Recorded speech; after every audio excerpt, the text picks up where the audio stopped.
Oh my... Why are you crying now? Man, I'm not in the mood today. Please go away. Dude, you know you can trust me. Stop being a pussy and tell me what's wrong. I remember how good SMT1 has been with me. What? The people who frequently watch my videos know that Shin Megami Tensei 1 is my favorite Megaten game. Just look at my entire collection based on it.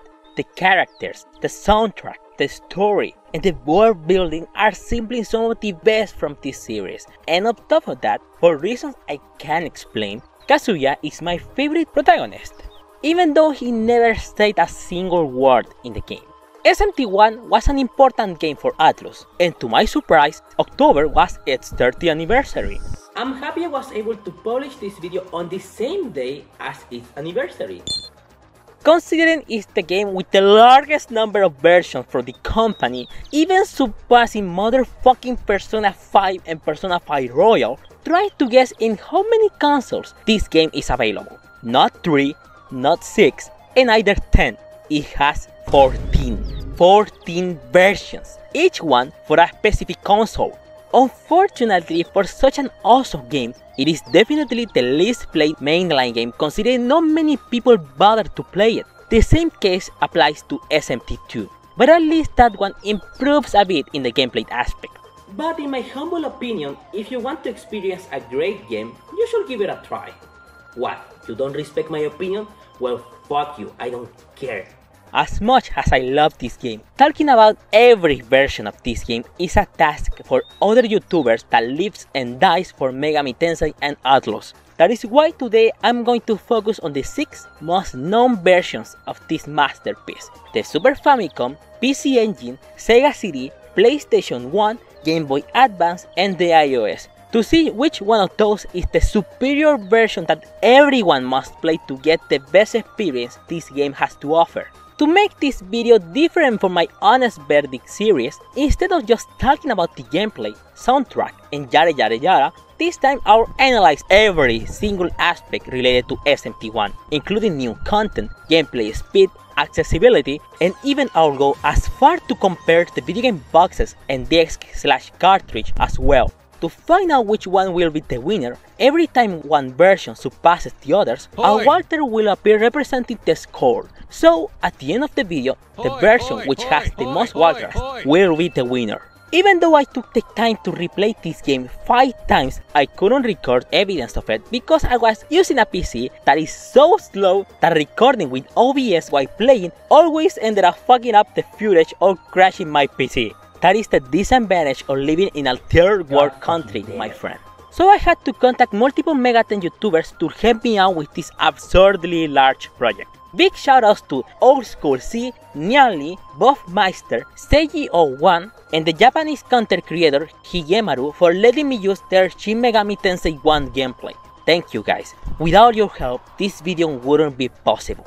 Before I start with this informative journey, if you like this video, please consider subscribing to my channel, press the like button, write a comment down below, and recommend it to your friends for more Megaten content. Now it is time to answer what all of you have been wondering. Which version of Shin Megami Tensei 1 is better? Let's find it out together.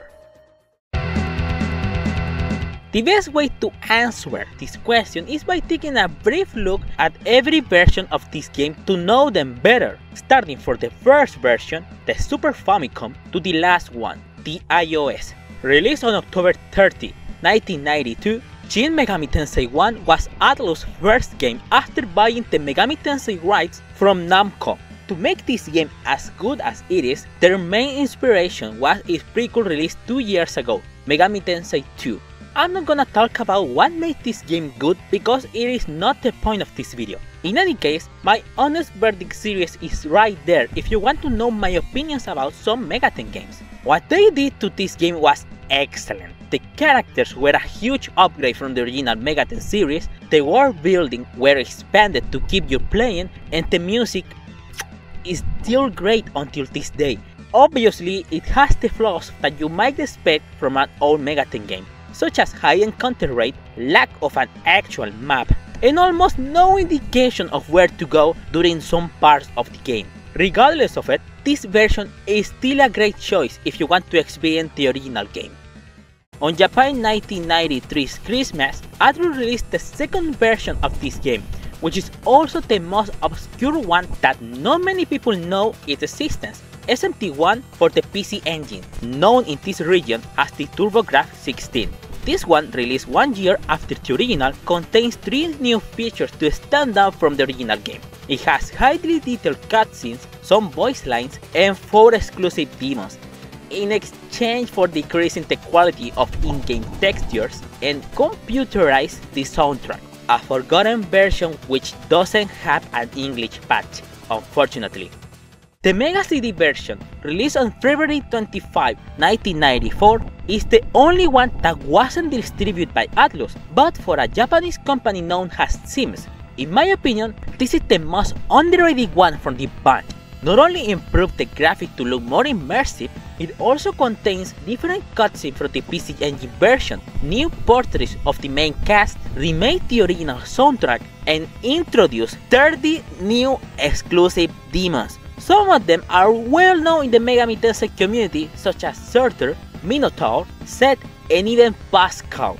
Yes, Pascal the dog is actually a recruitable demon here and on the PC Engine port under certain conditions, and look at his stats. These new demons are no joke, but it's not a perfect version. It still hasn't been translated to English, and the gameplay itself is the lowest point of this version. Later I'll get into details about what I'm referring with this.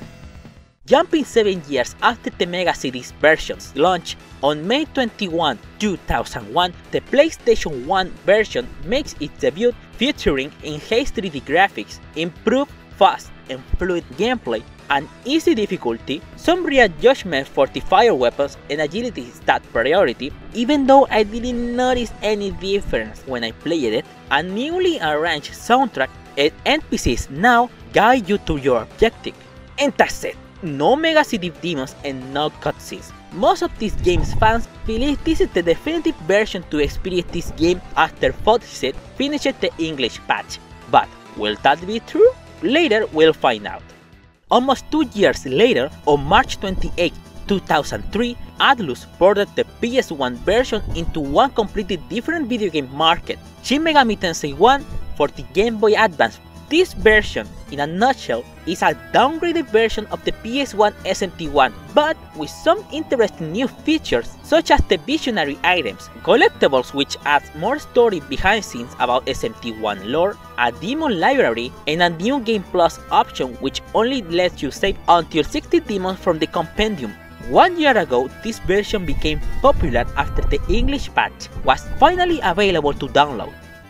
Finally, we have the last but not least version of this beautiful game. To celebrate the upcoming 20th anniversary of the franchise, Atlus released 2 mobile versions during the 20th anniversary year. The iOS version on February 23, 2012 and the Android version on October 21, 2012 in Japan. However, on March 18, 2014, Atlus published the iOS version fully English translated in the American Apple Store.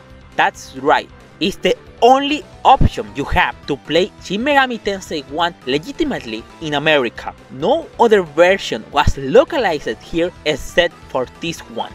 So, what makes this version unique?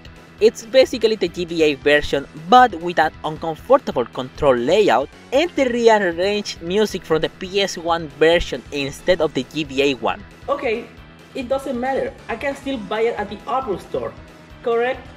This version was released years after and is impossible to play it on current iOS version. The only way to play this version legitimately is by buying an old iPhone with the game previously installed.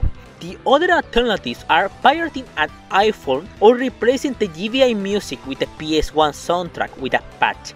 Atlus should have to localize the Android version instead. I'm sure it will receive more support from the Megaten fans. If you want to know more about this particular port, Gnarly made a video about it while he was playing it. You know the rules, and so do I. To find out which version is the definitive choice to play this outstanding game, I'm going to use the Walter Pointy system. The version with the most Walters will be the winner. let's start with, in my opinion, is the most important aspect this game has to offer, the box art. The iOS version doesn't have one, so didn't have a chance here. The PS1 and GBA version have great box arts, but are completely unmatched by the other three. As much as I love the Mega CD box art for how impressive and detailed it is, the logos on it are too big for my liking, but it's still my favorite one for the punch. The incredible box art of the PC Engine version with a closer look at the main heroes could have gotten the first Walter of this video, but none of those can compare to the Super Famicom box art. All the characters and demons are straight up looking at you with intimidating looks. The fact that some important demons for the story like Echidna appears on it makes it even special. Just for that, the first Walter goes to the Super Famicom version. The front image of the cartridge or CD also needs to be considered. The iOS, well, you know, digital only. The Super Famicom, in my opinion, looks ugly as well as the GBA's cartridge. Both Mega CD and PC Engine have great front disc designs. I like them a lot. Nevertheless, the PS1 disc is simply perfect. It contains the most important characters for the story as well as Goro and Osawa.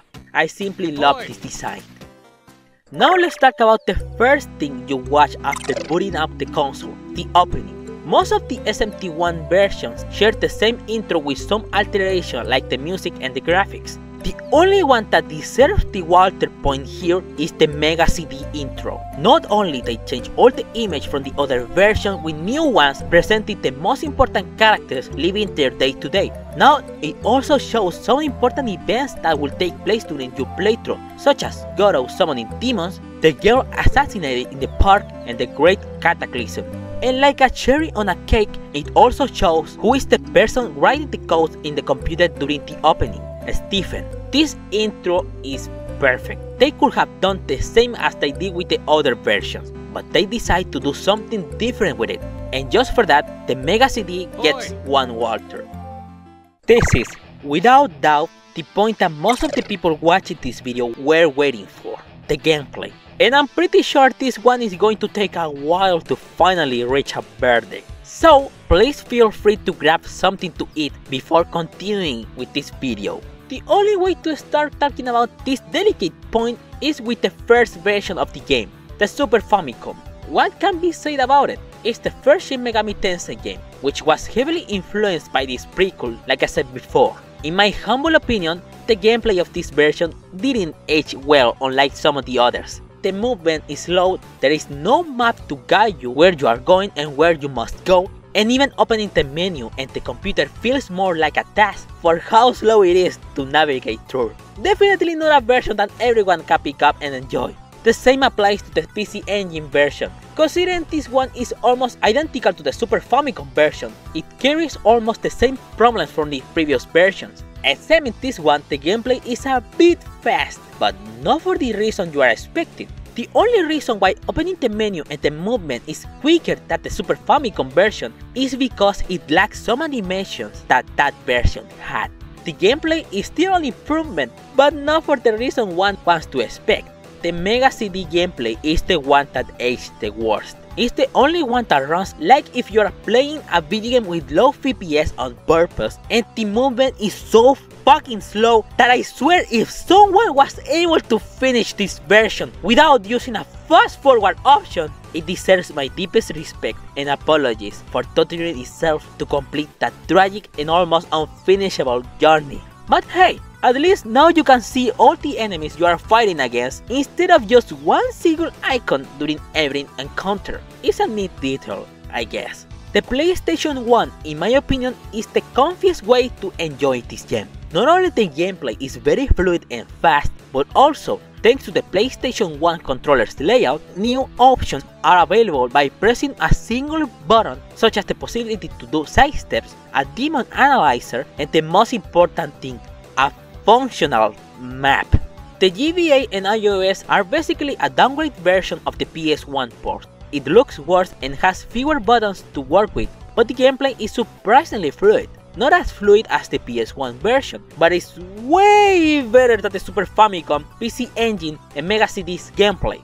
Though the button layout is uncomfortable, especially with the iOS version, where sometimes the buttons don't even respond immediately. That is a point I almost forgot to mention. How functional are the controllers for each version?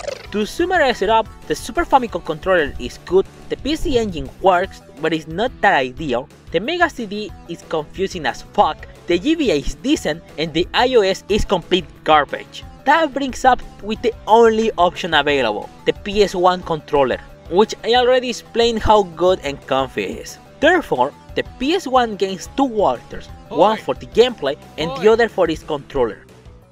The story is the only aspect of this game that remains the same from each one of its ports. The only option that adds more lore to it is the GBA game with the visionary items, collectibles that you get after doing some specific things like defeating X-Boss, visit White Place, and so on. Some of them are New Game Plus or Alignment exclusive, that is why some of them are very tedious to get, yet the information that a few of them adds is interesting. For example, do you know that Pascal, Kazuya's dog, was a gift from a doctor called Nakajima? Yep, this motherfucker also exists in this universe. Just for making Akemi Nakajima canon in the Shin Megami Tensei timeline, the GBA port deserved its first Walter.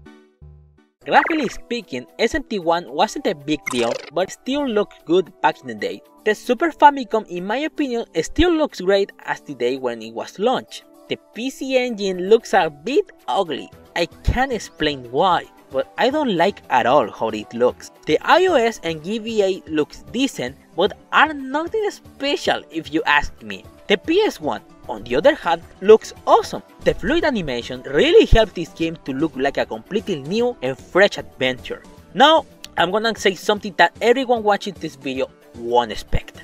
The Mega CD surpasses every single port in terms of graphics, even the PS1 version. If you're a PS1 die-hard fan, please don't kill me for what I've just said, but for this game specifically, I'm just spitting facts. The Mega CD might run like ass, however, it sacrificed its gameplay for an astonishing dungeon design, character models, clean demon design, and highly detailed overworld. One detail that only this version has that I appreciate a lot is now you can differentiate a common room from a shop, hero point, armory, and terminal without the need of a map, because those special rooms have a different design from the outside. This might be the most controversial point from this video, but I don't care. I love how impressive the Mega CD version looks, and just to make it clear, this version was released in 1994, while the PS1 was released in 2001 as I already stated. 7 years of difference is a lot. Shin Megami Tensei 1 is the easiest mainline Megaten game for how broken the ailment bullets, Seo and Bufu, and Kazuya's physical power are. This applies for every version, but I still have to mention two specific ports that make things a bit different. The PS1 adds the normal and expert difficulty, being this last one the original difficulty of this game, making normal mode feel more like an easier mode compared to an already easy game. Also, they rebalanced the random encounters. In this version, you are not going to face a demon encounter every step you do, unlike the SNES version. Both changes apply to the GBA and iOS version. On the other hand, the Mega CD is by far the most difficult version of this game for one singular reason. In this version, for reasons I still don't know, the random encounters are even higher. I seriously have no idea what the development team were thinking by making this decision. This shit is even noticeable on the Diamond Realm, where every single step you do, it's a random encounter that could ruin your entire progress. I'll give 1 Walter for the PS1 version for adding a very easy mode, and 1 to the Mega CD version for making this game extremely punishable for the player. Every version includes some kind of bonus to make it different from each other, except for the original game for being, well, the original game. Both PC Engine and Mega CD adds new demons and cutscenes to the game. The PS1 version adds a map and the demon analyzer without entering the comp menu. The GBA adds the visionary items and the option to keep 60 demons for New Game Plus. and the iOS port has the same bonuses from the GBA version but with a different control layout. Most of these versions have interesting bonuses to look for, especially the GBA with its visionary items to expand the SMT1's lore as well as SMT2's. On the other hand, the PC Engine and Mega CD have highly detailed cutscenes that impressed the shit out of me the first time I watched them. You might think that I'll choose the Mega CD version as the winner of this aspect, considering it has 30 exclusive demons and amazing cutscenes. But no, I actually choose the PC Engine for one funny reason.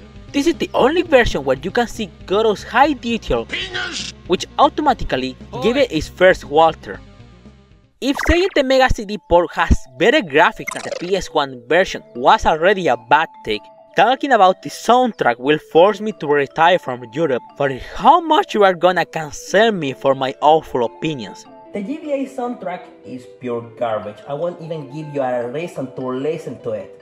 The iOS version is just a copy-paste from the PS1 version. The PC Engine soundtrack is okay, but some tracks were shorted, like Ginza for example. How the fuck you cut almost the half of one of the best themes from this game? And here's where you are gonna kill me. Both Mega CD and PS1 versions have an excellent soundtrack. Some tracks sound way better than the original game, while others sound worse. For example, PS1's Dream Team and Mega CD's Dream Team sound perfect, but PS1's Home and Mega CD's Battle Team sounds awful compared to the original product. And dude, let's be realistic here. The Super Famicom soundtrack aged like a fine wine.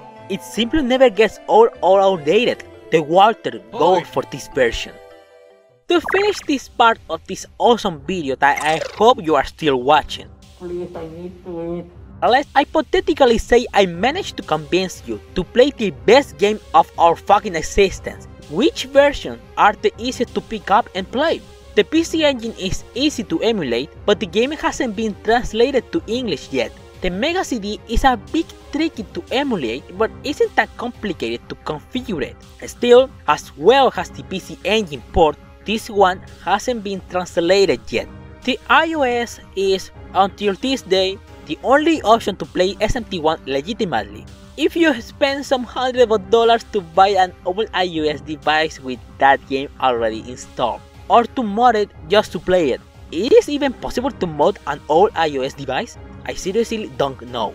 Which only left us with the Super Famicom, PlayStation 1 and Game Boy Advance versions. All of those versions are easy to emulate and were translated during different years. The Super Famicom in 2002, the GBA in 2021 and the PS1 on July of this very year. At the end of the day, it's up to you to choose which of these games you are going to play. So I'll give one Walter for each of those versions.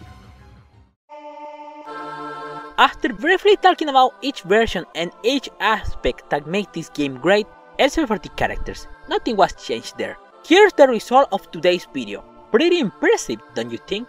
Well, yes, it's time to announce the winner of this video in the most epic way possible. The best, superb, and ultimate version of this game is none of them.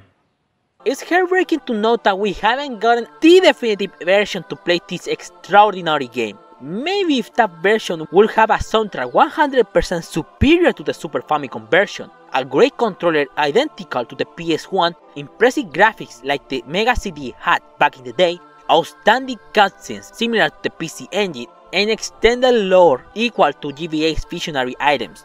But that version doesn't exist, and probably never will come to be, for how Atlus barely remembers SMT1 and 2's existence. But still, if I have to recommend you one version to play this game for the first time, it will be without doubt the winner of this video, the PlayStation 1 version, for how close it was for being a replacement to the other ports. Congratulations! SMT1, as I said before, is my favorite Megaten game. But at the end of the day, I still don't know what I like so much about it. Maybe if I look at the game's data, I'll find the reason why I like this game so much. Give me a... Mickey Mouse and Donald Duck? What the hell are they doing in an SMT game? You shouldn't have done that, pal. What And you're gonna be the next one if you keep watching this crap, bitch. This video was one of the most difficult and at the same time one of the most satisfactory to finish. In more than one occasion I said how much I loved the first Shin Megami Tensei. It was quite a coincidence that I uploaded this video weeks after the 30th anniversary of this incredible franchise. No one from Atlus may watch this video, but if someone is doing it, please bring back Shin Megami Tensei 1 for modern consoles. My next video is going to be the most difficult one I ever done in my YouTube career, of how ridiculously exhausting the research is gonna be. So I apologize if I take my time to make that video, but I want to make things good without ruining the quality of the video. Thanks for staying with me at the end of this video. I'll see you in the next one. Goodbye.